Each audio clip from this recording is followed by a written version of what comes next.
So I want to share a little sutta with you all and use it as an opportunity to discuss some of the sort of best things in life, I guess I would say.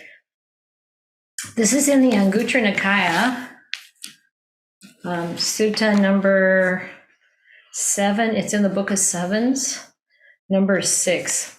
And the title, this is Bhikkhu Bodhi's translation, as you can probably tell. And the title is Wealth in Detail. And the reason it's in detail is because the sutta just before it is Wealth in Brief. And it just gives the list of these 7 treasures. And sometimes when people talk about it, they use that translation, 7 treasures. So here the Buddha is saying there are these 7 kinds of wealth.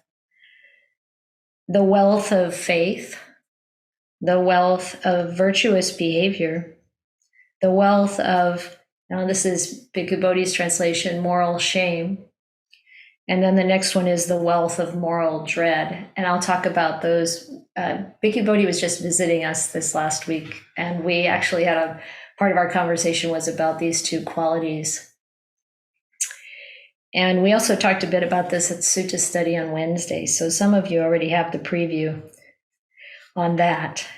And then the next one is the wealth of learning, and then the wealth of generosity and the wealth of wisdom. Like, to have these 7 treasures in our life is so powerful, so beautiful, so stabilizing. So I guess I would say encouraging. It brings confidence. We are having, with these 7 treasures, we live a happy life here and now, and we are confident of how things come together in the future. So the Buddha didn't say that here, but that's something we can observe for ourselves and also gather from other teachings that the Buddha gave about how much, how do we really live a beautiful life? And this is one way to frame it, to see, like, how are these 7 treasures showing up in my life? And how might I bring them more to fulfillment? So because this sutta is in detail, it gives a description of what each of these means. And that's important because sometimes the Buddha will define these qualities a little bit differently in different cases, depending on who he's speaking to and what the context is. So in this case, the Buddha he defines the wealth of faith by saying that a noble disciple places faith in the enlightenment of the Tathagata. And then he talks about the Blessed One being an arahant, being fully accomplished, knowing the worlds, that stock sort of paragraph that we chant frequently of the Buddha's qualities. That the Buddha is the enlightened one, the Blessed One. So this is what we call the wealth of faith. Now, of course, in other places, when the Buddha talks about faith, he'll also talk about the faith in the Dhamma, the faith in the enlightened Sangha. But here, he just talks about the faith in the enlightenment of the Tathagata. And I think it's interesting when the Buddha refers to himself as the Tathagata. It's like, it's so impersonal. It's not about him at all. It's like the Tathagata is this phenomenon, really, of this enlightened, fully enlightened Buddha. And, that this is something that happens from time to time in the world, that someone, when there's no description of Dhamma, the Dhamma will always be there, but the whole world can forget. It's come to a point where there's no clarity around what the Dhamma is anymore. And then someone is born into the world who has the karma to discover it again. And the Buddha talked about this. I think it's really helpful to remember, and those of you who come often to these teachings have heard this before, but it's important to remember that the Buddha didn't make up a philosophy. He wasn't trying to, come up with some way of describing what happens. He discovered it. He said it's like finding an overgrown path and moving your way through it and coming to this abandoned ancient city and discovering it. It's like it already exists. That's the way he at one point describes the discovery of the Dhamma. And to really see it so clearly as he did on the night of his enlightenment, that he could distill, and he had the ability to distill it into a way of describing it that we could understand it, which is so amazing. What a gift that is. And so when we think about faith in Buddhism, and it is partially seeing something, partially accepting it, and then exploring it. And the Buddha never wanted us to just accept things blindly. So it's not a blind faith, and it's not the goal of Buddhism to have faith. The goal of Buddhism is to know for ourselves the whole thing, full awakening. And the faith helps us get there before we see it completely for ourselves. That we have enough confidence in the awakened mind, or in the Buddha, if you will. I mean, some people say, I don't want to bow to a person. I don't want to bow to the, Shakyamuni Buddha, the Siddhartha Gautama.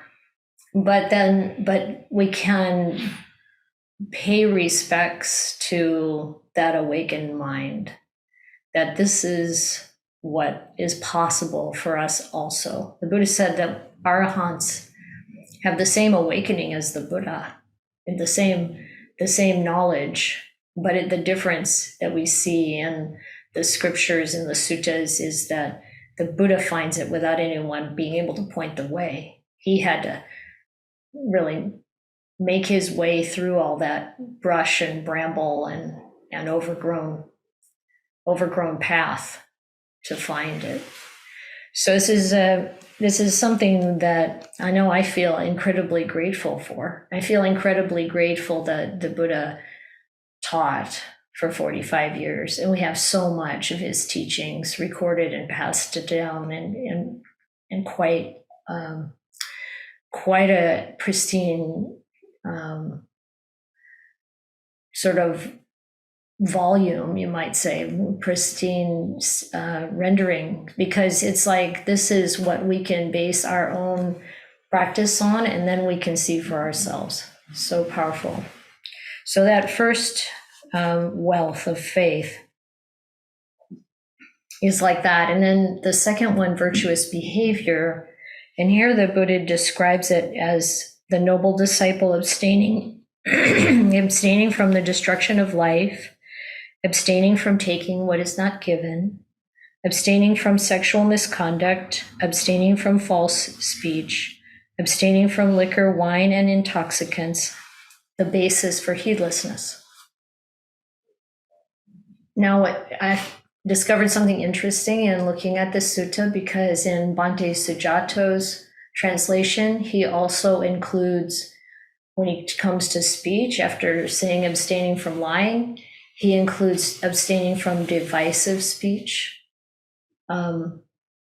harmful speech, and frivolous speech. And you can say, well, how is that possible? Don't you just look at the Pali and see whether or not those other aspects of right speech are there or not? But actually, the Pali itself has ellipses.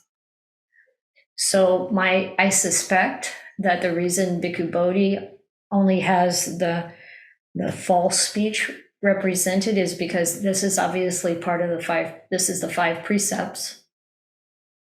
But that ellipses, that dot, dot, dot in the Pali itself leaves open, like, where do you take the previous text from in the suttas? So it's saying, and this happens a lot in the Pali, and it's like it's got the dot, dot, dot, these ellipses referring back to a previous section where it's completely there. And then I'm thinking that Bhante Sujato is pulling from a different place where the Buddha uses this same collection of things, and it has the other parts of right speech included. And of course, for our purposes, the wealth of virtuous behavior is going to include all the aspects of right speech. All right, let's say you're a little wealthier if you include those other three parts, I think. So this is, we can think, oh, well, I've heard this 100 times before. Yeah, this is what virtuous behavior means. But then, it's really important that we ourselves, I think, look for examples in our life and look for examples that we hear about where people are keeping the precepts, maybe even in an exemplary way.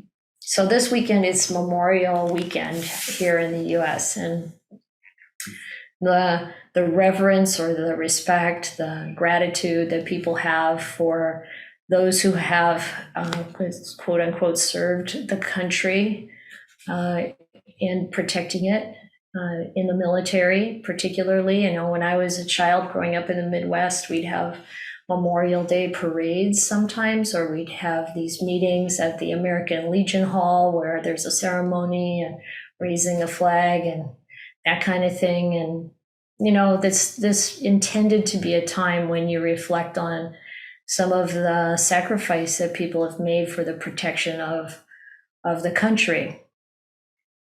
Now, as a Buddhist, of course, I'd abstain from killing any living being. And the Buddha said, we shouldn't just do these precepts ourselves, but also encourage others to abstain from killing any living being. And, speak in praise of not killing any living being. And so there's this reflection on how we relate to something like people serving in the military and serving, because we also have compassion, gratitude for the courage that people have, gratitude for, what people are trying to do, even if there's this collision with moral virtue. And there's this story that we came across this weekend. The three of us have been talking about it. This man named Desmond Doss. He was a young man at the time of World War II, and he decided he worked in a shipyard, so building ships, and he could have avoided getting drafted into the active military because of his work as a shipbuilder.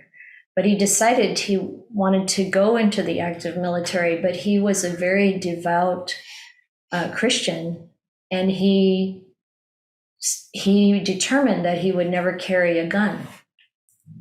And so he became a medic, and he actually saved many, many, many soldiers. Like, the estimate is like 75 to 100 soldiers. He would run out on the field and take them and treat them. And there was a point in the Battle of Okinawa. I think so. Yeah. There was against the Japanese. Right. I think it was Okinawa. Anyway, he saved, they think that he saved right there 75 soldiers, and some of them were Japanese. And he was incredibly courageous and had this determination to not kill.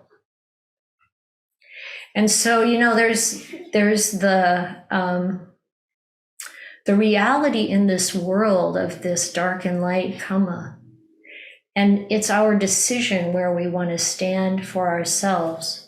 And we can still have compassion for the goodness in others, regardless of where they stand.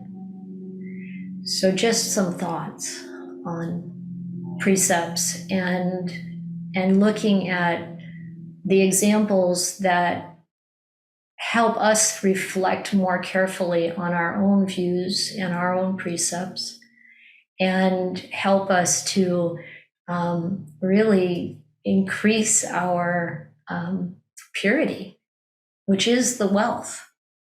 To have this, real wealth, this treasure of virtuous behavior running through all of our actions, our speech, and even our thinking, because it's our thoughts that are the seed for all of our speech and action.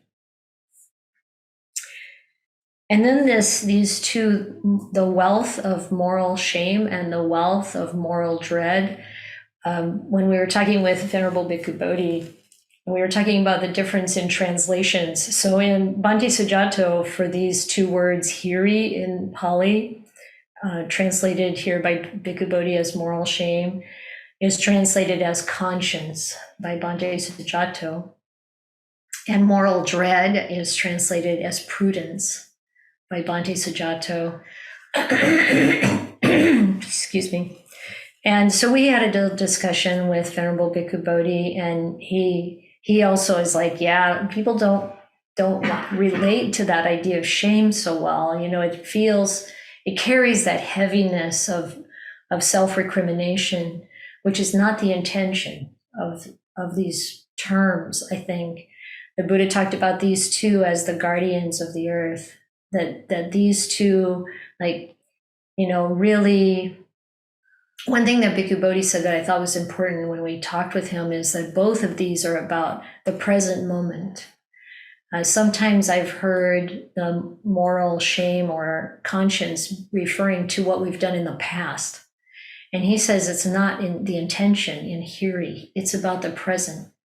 That not wanting to do something that actually degrades our character, that we, as we are in this present moment, we have that conscience around. It might be something we just did, but it's around the reflection on what we did right here in the present moment. And also, excuse me, not wanting to do things, say things, put energy into thinking things that will actually bring our purity of mind, our purity of action, our character down, degrade it. We think this is beneath me. This doesn't come from kind of a sense of personal pride. It comes from an appreciation of the importance of living purely and how we impact others, because that's where we make most of our karma. It's with other people. We impact one another. And so this idea, hiri, this conscience, this wanting to take care, to not do things that are beneath our standard, and the standard being these precepts and the other qualities that come from practicing Dhamma. And then the prudence or the moral dread is considering the consequences of actions.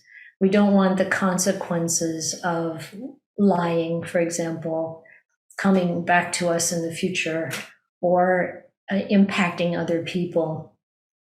So these are these two guardians of the world, when we have that sense of conscience and we have that sense of, I want to take care to not set off a reaction that comes back to us in a harmful way or to others. That's really the beauty and the power of these two qualities, these treasures. So as a treasure, you can see how it's not about shaming. It's not about this kind of unproductive regret. It's really about what lifts us up and what makes our own lives and the world a better place. And then we have the wealth of learning. And of course, all of us here have had ample opportunity to learn in this world. We have all kinds of systems in our various cultures to, get university degrees or go to school or read a lot or investigate the internet, or, we've got all kinds of avenues of learning. But the Buddha, of course, here is talking about learning and remembering and accumulating those teachings of Dhamma that are good in the beginning, good in the middle, and good in the end, with the right meaning and phrasing. And what this means is that it's the meaning, it's got the right meaning that really is the way Dhamma works. And it's said in a way that really communicates that meaning of what the Dhamma is, which proclaim perfectly the complete and pure spiritual life. So this is what the Dhamma, it really communicates the whole way of living according to Dhamma. And this is another thing that I'm in awe of how the Buddha could elucidate this complete path that covers every aspect of life, every aspect, every phase, every situation. There's a way to apply the Dhamma.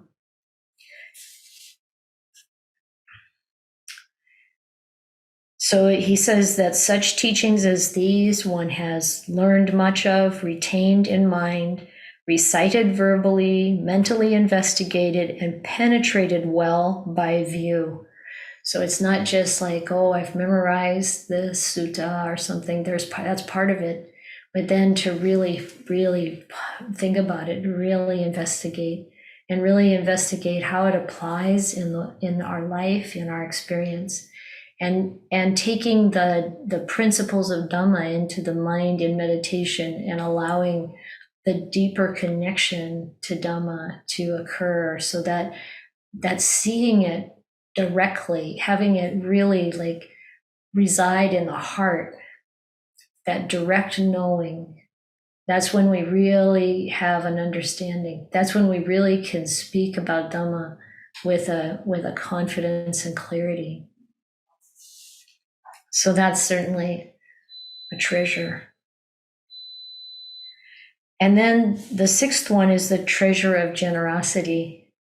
And the Buddha describes it here. And all of this applies to lay life as well as to monastic life. And he says here, the noble disciple dwells at home with a heart devoid of the stain of miserliness, freely generous, open-handed, delighting in relinquishment, one devoted to charity, delighting in giving and sharing. This is the wealth or the treasure of generosity. And of course, we all have that experience of what it's like to freely give something. And generosity can come in so many different forms. So a couple days ago, I had an opportunity to help Aya Nandabodhi up in Spirit Rock. Aya Santachita became ill and couldn't be there for opening the retreat that they're teaching. And there are a lot of people, like 97, I think, attending the retreat right now. And about a quarter of them brand new to retreats, never having done it before. And quite a few people with significant life challenges. And I think, it's the only retreat they give each year that is based on dana. So, people can come to this retreat that can't afford to come otherwise. And Ayananda Bodhi wrote to me, it was kind of late at night on Wednesday, I guess it was, and asked if there was any possibility that I could step in a little bit. So I went there on Thursday and spent the day offering teachings and counseling. And it was just so, it's just such a joy if you find yourself in a situation where your whole role is to support what's happening. And, so I didn't have any primary responsibility, but I could just fill in and support wherever was needed. And it's like, it's possible to get into this mental state where you're just giving and there's nothing else that's needed. There's a kind of mindfulness that can arise. People have talked about this when they're taking care of someone. Like I remember one woman who was attending one of our teachings, and she talked about her mind becoming very still as she was taking care of this elderly person. She was a caregiver, but she had kind of graduated to, if that's how it feels, I'm not sure, but she was managing caregivers at that point in her career. And one of the people who usually worked for that agency wasn't able to come in. So she herself went to take care of this elder person. And she said it was just such a beautiful experience for her because she was completely settled in just being there to do one thing after another in care of this person. And there's a mindfulness that can come and a stillness that can come in the mind. And so this is one way to be generous. It's not always about materiality. It's also about our material things. It's also about, how we can at the right time just be in service. And I say the right time because, sometimes we are conditioned to be the servant all the time. And that's not appropriate to, I think can be inappropriate to a blossoming, developing path for ourselves. So we have to always be looking at context, what's best for others, what's best for ourselves, and hold those in balance. But just to kind of again, look at this afresh if we can, to see, where is generosity in my life, in my own practice, and how might I, round it out for each of these treasures. It's funny, it's like maybe we think of treasure as something that just comes to us if we're lucky, but that's not how the Buddha really taught. He taught about making choices, that we ourselves can look for ways that we increase the treasure in our life. These qualities, these beautiful actions and experiences. Okay, then we come to the last one, which is the treasure of wisdom. And he says, the noble disciple is wise. They possess the wisdom that discerns arising and passing away. So that's the definition of wisdom here. And other places we find a different definition, like maybe knowing the difference between skillful and unskillful qualities. But here it's the discernment of arising and passing away, which is noble and penetrative and leads to the complete destruction of suffering. And just to kind of unpack that sentence, how do we know the arising and passing away? To really see impermanence, to really realize that everything that comes through our senses arises and passes away. What is the penetration? What is the noble nature of that knowledge? It's that we see that there is nothing we can cling to, that nothing is worthy of being clung to, that we exist in this process of unfolding and collapsing. This is what happens constantly, and that there is no self. There is no core solidity that we can call me or mine. When we penetrate that completely, we don't want to cling to anything.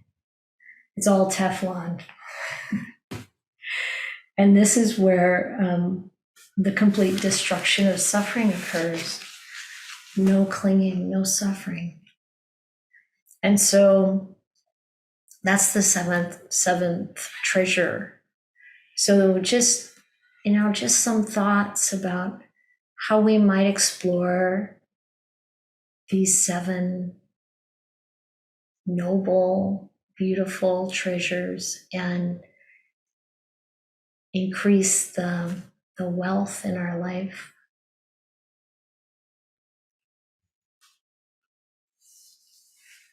There's a verse that is on the end here. It says, the wealth of faith, the wealth of virtuous behavior, the wealth of moral shame and moral dread, the wealth of learning and generosity with wisdom, the 7th kind of wealth.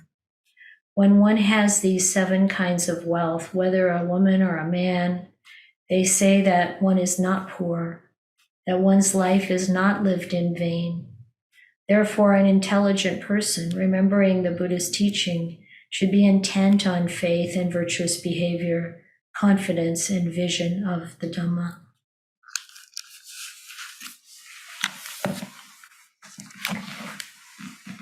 So thank you for listening. I'd like to hear what any of you might be thinking about this, and any questions you might have.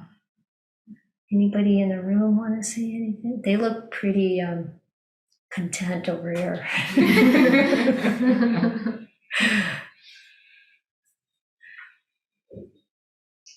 About the generosity, Aya. Yes. I was thinking there was a phase in my life where I would go in the mall, I'll do shopping, and that will give me happiness. And now the time is where I keep thinking, how can I give? Oh, yeah. And that gives me joy, and that's actually last so much longer than the pleasure I got from buying stuff in the mall. Sadhu, sadhu, sadhu. Thank you, Nita. Could you hear Nita okay? You couldn't hear Nita? Oh, some of them could, some of them couldn't. So Nita was saying that there was a time in her life when she'd go to the mall and go shopping, and she would get pleasure from buying things. She said now she's come to a time in her life when what she thinks about is how she can give, and that gives her so much pleasure, and much more pleasure than ever came from buying things. And I think a lot of us can relate to that. Did I repeat that pretty? Yeah, that's okay. Yeah. Yes, Virginia. No, Vandana. Sorry, I can't read the names very well. I'm gonna have to get some new glasses. Vandana. Thank you, Aya, for such a beautiful teaching. And when I first came in Buddhism, and when I used to hear about faith, right? For me, the previous experiences was that growing up, okay, you need to have faith in the God, or you need to have a faith in parents. You need to have whatever they're saying. You need to have faith in your teachers, right? But it was not clicking, that it was not connecting with the heart, because I never thought that faith can be blindly, just you blindly follow anyone, no matter who it is. And then slowly I was curious why people are saying you need to have faith in Buddha's teaching, you need to have faith. And I still experiment, because it has to be experimented, right? Nothing should be just taken with the blind faith. It's not going to last. Like my previous religious belief didn't last because of the just faith. They told me, no, you don't have to ask questions. Just just have faith in it, right? Maybe they had reasons, but never given the reason proper way. So you can cultivate the faith. I think the faith needs to be cultivated slowly, gradually, by experimenting whatever we hear. So yeah, but you need to stick to it. You can't just reject without experimenting. So yeah, that's my own experience, that when I started experimenting on a daily basis, whatever the teachings are about the suffering, the causes of suffering, and then how your mind creates the narratives, all that is just coming right in that, yeah, this is true. That needs to be instilled. If something like for the moral shame, the topic we discussed. So yesterday I was grading a paper because right now the final exams and the students have to write lesson plans for students for their young children, because my students are teachers. So one of them have written a paper lesson plan to teach children empathy. And for that, she created a lesson plan that children should be feeling ashamed of themselves if they are hurting, if they're saying mean words, or they're hurting somebody's feelings. But for my feedback for her was that we all make mistakes, and children are entitled to make mistakes. But at the same time, we have to provide the positive guidance to them, that how can they develop deep empathy so they are not going in that route. But for that, we have to be very sensitive. We cannot scare children. We cannot make them afraid of saying something unless we know that it's not going to harm them, because we have diversity of people around, very sensitive people, children with special needs, and we can't put the shame in their hearts. So for me, again, I'm going to experiment with this, what Bhikkhu Bodhi's translation of moral shame. And I request your more guidance, maybe some other time, not today. Thank you. Well done. Yeah, a couple of things. One point that's really important that the Buddha had in a sutta, I just recently read it, but I can't come up with the reference, but he says, don't put your faith in the person. So don't put your faith in the teacher, don't put your faith in, the parent, because we make mistakes. And there's always that chain. He says, if you put the faith in the person, then what if that, like if it's a monastic, what if they disrobe? I've seen this so many times when people become disillusioned because they've put the faith in the teacher or the person. The Buddha says you have to put the faith in the Dhamma. And when he talks about himself as the Tathagata, it's really that impersonal, you're putting your faith in the awakened mind. You're putting the faith in what the Buddha discovered and how he offered it to us. But you're not putting faith in, like we said, in a human being. And so this is very important for us practitioners. And then also this idea, I would drop the word shame entirely, like you're saying, Vandana. It's like making that conscious, that idea that we really try to put ourselves in the position of the other person and just kind of practice, what does it feel like if I hear these words? And then, how might I feel?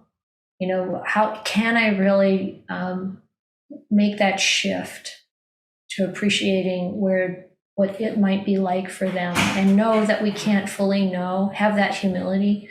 So I think those qualities, if your student teacher can get that across, well, this is great, because I think the word shame is just too triggering for any of us, really. And triggering that, because we have all this Western conditioning that overlays the teachings of the Buddha, and we have a lot of guilt, we have a lot of self-blame, we have a lot of blame for others in our culture.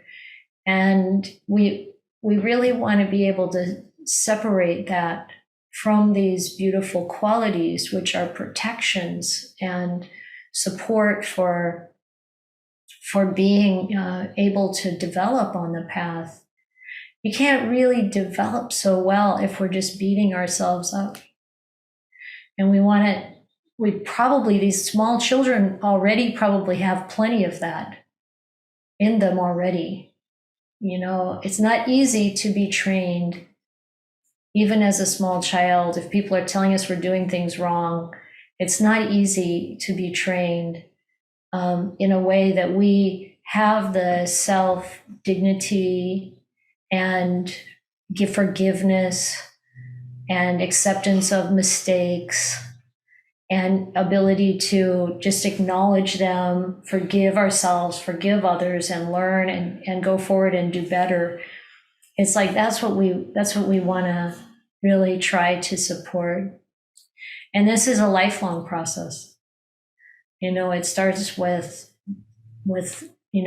entering this world, but it goes on throughout. As long as we are still oppressed or hampered by this, I like Ajahn Suchito's description of the inner tyrant, or this idea of putting ourselves down.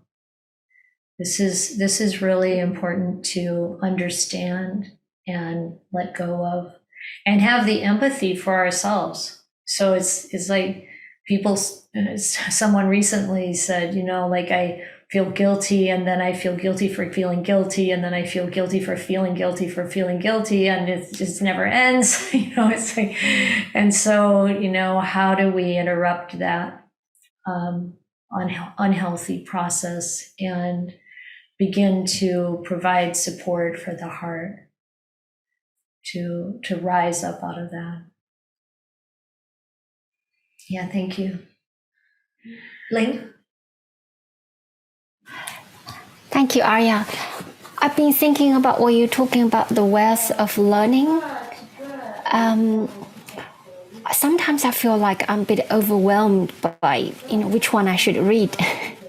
And I had this experience when I encountered the Dhamma, like I mentioned, from Ajahn, and then Arya came, I just bought all her books.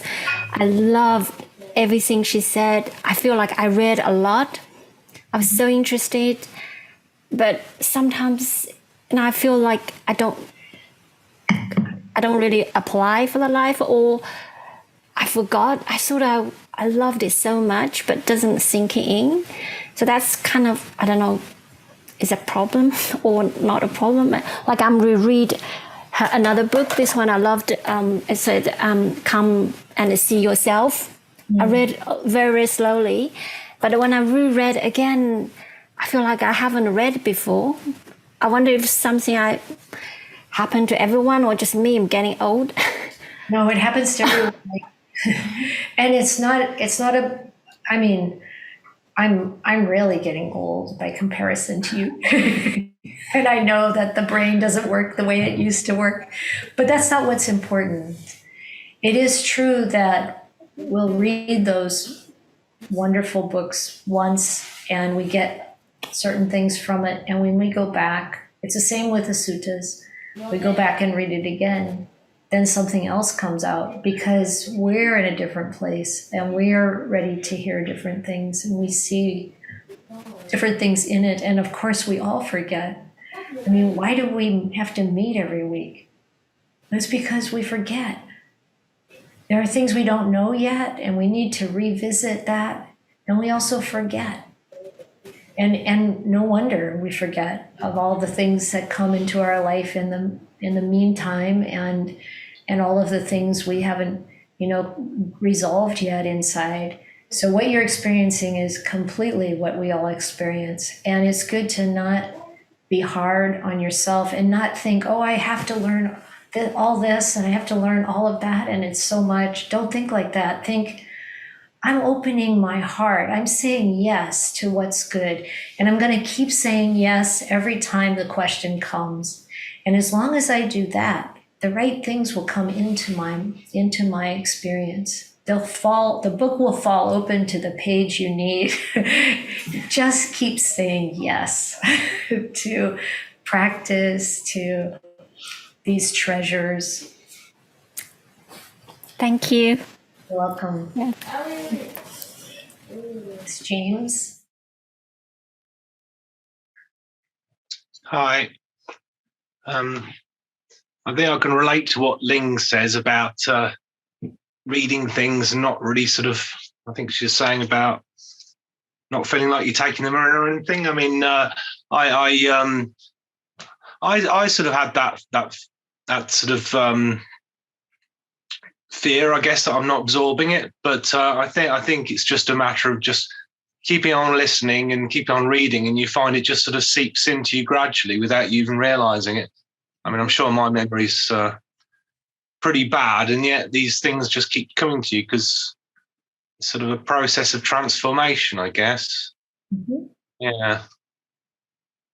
But I just want to say about the second, what's said about generosity is that certainly when I first started reading about these things, I always related to material things because I don't have a lot of material things to give, and not a lot of money. But I realised that you can be generous in lots of tiny little ways during the course of your day. And like with me working in a shop, that you often have people in who just want to chat really, and there's this temptation to think, oh, I really should be off working or doing this, and I have to sort of stop myself from like trying to get back to the work and just being generous with my time sometimes is I think people appreciate it and it does a lot of good.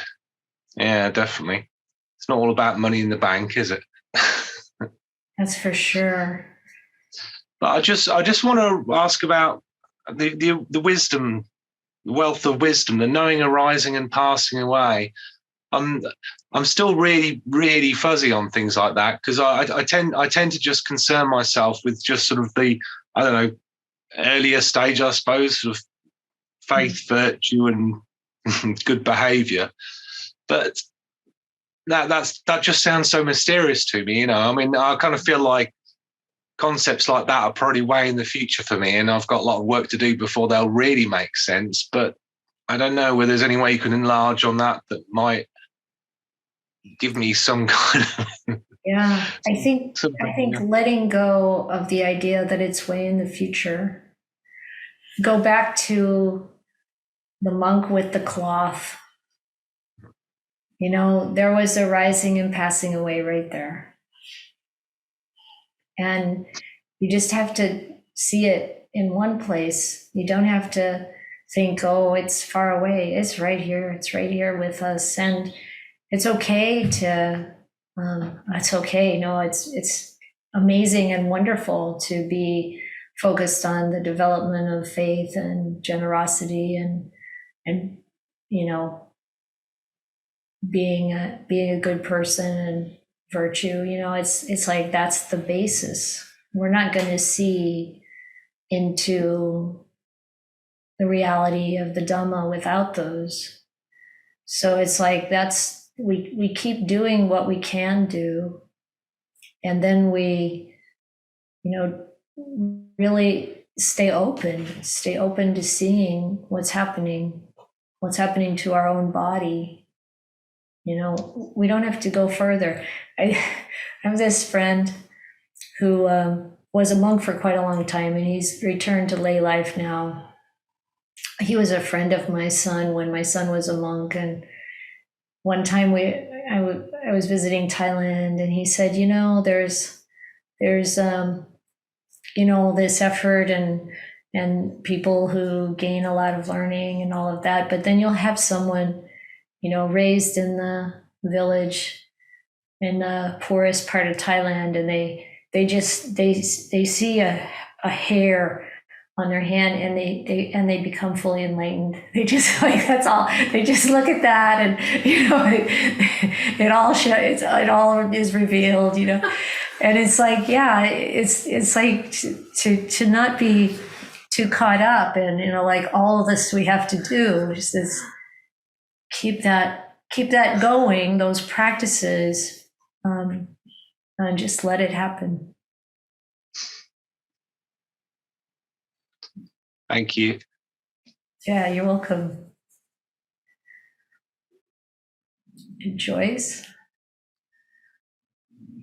Yeah, hi. Would you mind just saying this briefly about the story of the monk with the cloth? Oh yeah, I think James could tell it better than I can at this point. um, what was his name again? Shula. Was it? What was his name? James, do you remember the monk's name? I found it hard to pronounce. Is it Kula Thanka? Or I'm really bad with Pali pronunciations, so Shula. Anyway, he was, his brother was a monk, and he became a monk, and he was so bad at memorizing the verses. Like they the Buddha encouraged memorizing passages of the Dhamma, and he just like couldn't memorize anything at all. And his brother got he said, you're just hopeless, you should leave, I want you leave. And so he goes to outside, or goes to the gate of the monastery, and he's crying because he doesn't want to leave. He has so much faith in the Buddha and in the Dhamma, but he's just like, feels like this hopeless case. And the Buddha comes along, and the Buddha asks him what's going on, and he said, I'm just so hopeless, and I can't memorize the teachings, and my brother has told me to leave. And the Buddha said, well, no, come in, and here I'm going to give you this. He gave him a foot wiping cloth, a white foot wiping cloth. He said, just take this cloth and focus on it, and reflect. I can't remember exactly how the Buddha said it, but it's reflect on the purity of this cloth. And so this monk went, and he's just holding the cloth, and he's rubbing the cloth, and he sees that from his hands it starts to get dark, it starts to get stained. And just by doing that, the whole Dhamma opens up to him, and he sees the whole truth, and he immediately is endowed with these incredible psychic powers. And so at that time, and you can find the verses about this in the Theragatha, at that time his brother was in charge of organizing the meal offerings, and someone was making a meal offering for the whole Sangha, for the Buddha and all of the monks. And his brother said, okay, this is for all of the monks except my brother, because I've sent him away. So all the monks go with the Buddha to the meal, and they're all at this person's house, and the Buddha notices that this brother is not there, and he refuses to give the blessing to start the meal. And he says, where is Chula? I'm sorry, I don't remember. Where is he? And then someone says, oh, he's back at the monastery, or well, in the meanwhile, our friend the monk Chula, he makes 1,000 copies of himself, because he's got these psychic powers. He makes 1,000 copies of himself, and the commentary says they're all cleaning the monastery. I mean, he was rubbing the cloth, and he's focused on purity, and now he's got 1,000 copies of himself cleaning everything. And so the messenger who goes to find him can't figure out who Chula is. And he comes back and he says, there's 1,000 monks over there. They all look the same. I don't know which one to get. The Buddha says, okay, go back and just call his name and he'll come. So he does. And then Chula goes to the meal, and then the Buddha starts the meal. He waited until he arrived. And it's just such a beautiful, Chula Pantaka. Yeah, thank you. It's such a beautiful teaching about the compassion and patience, about how we can feel really bad, but nothing's really wrong. And to see that there are many ways to practice, many ways to awaken. Yeah. So thanks for asking, Joyce. Thank you.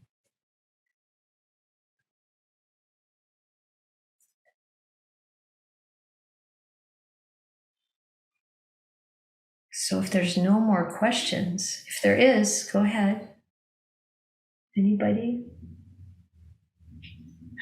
No? Let's meditate.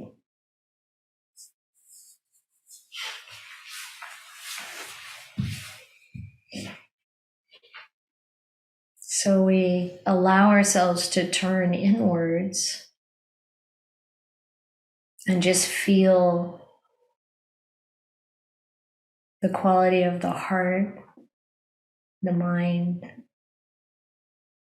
I like that chitta means both heart and mind. And it kind of tells us that those heart qualities and what we think of as intellect, it's all the same thing, really. The wisdom is there. All of these treasures are there.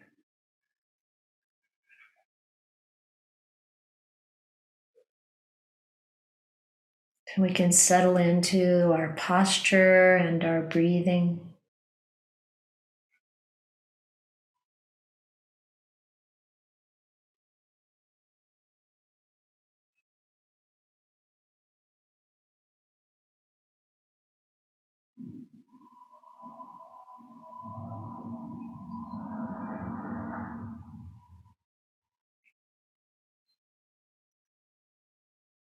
We can just take the simple practice of noticing how our mind is right now, the state of the mind, the feeling in the heart.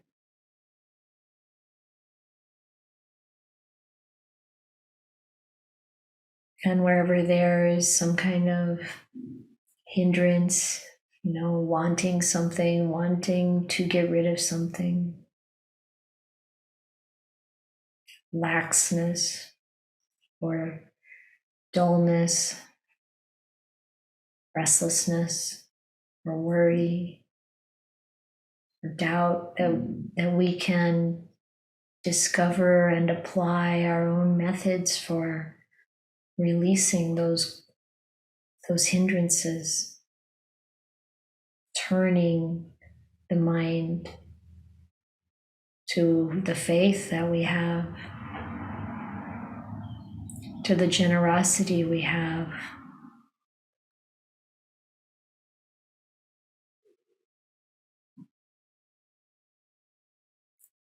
to the virtue we have.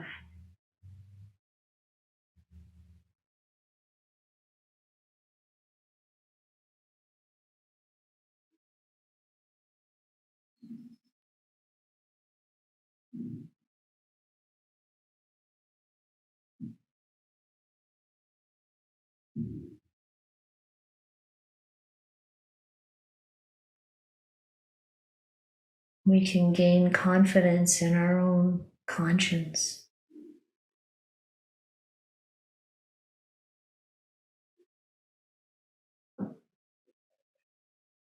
our own prudence.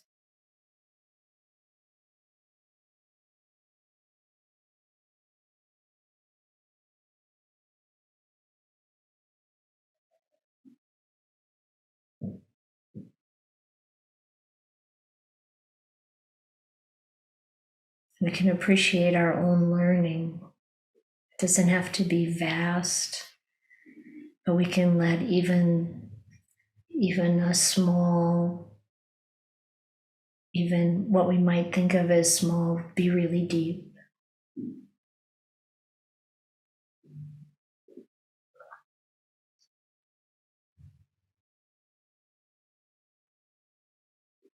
And what makes the learning really valuable is the wisdom, the treasure of wisdom.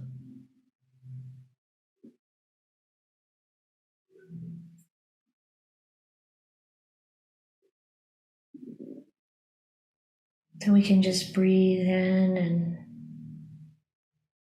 let go of anything that we might be clinging to. Breathe out.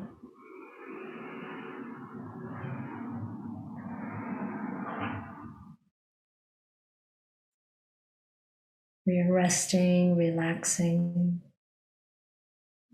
allowing a spaciousness of the mind.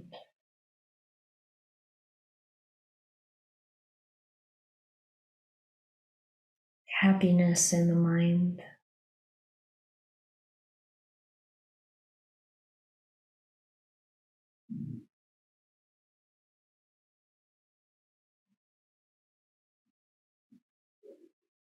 We can notice what qualities arise, maybe loving kindness.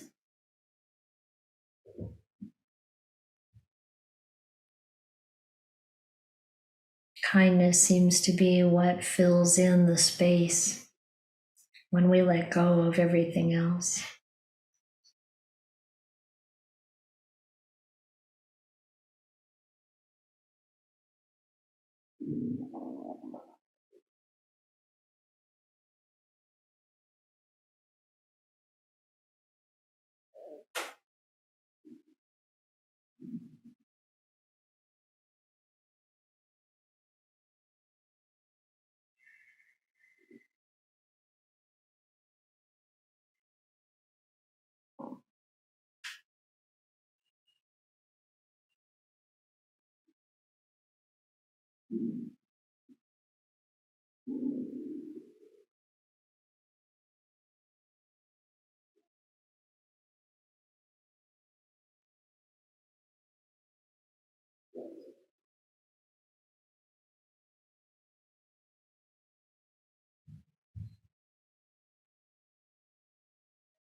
appreciate everybody coming, and those of you who came in later after we all checked in. It's nice to see you there.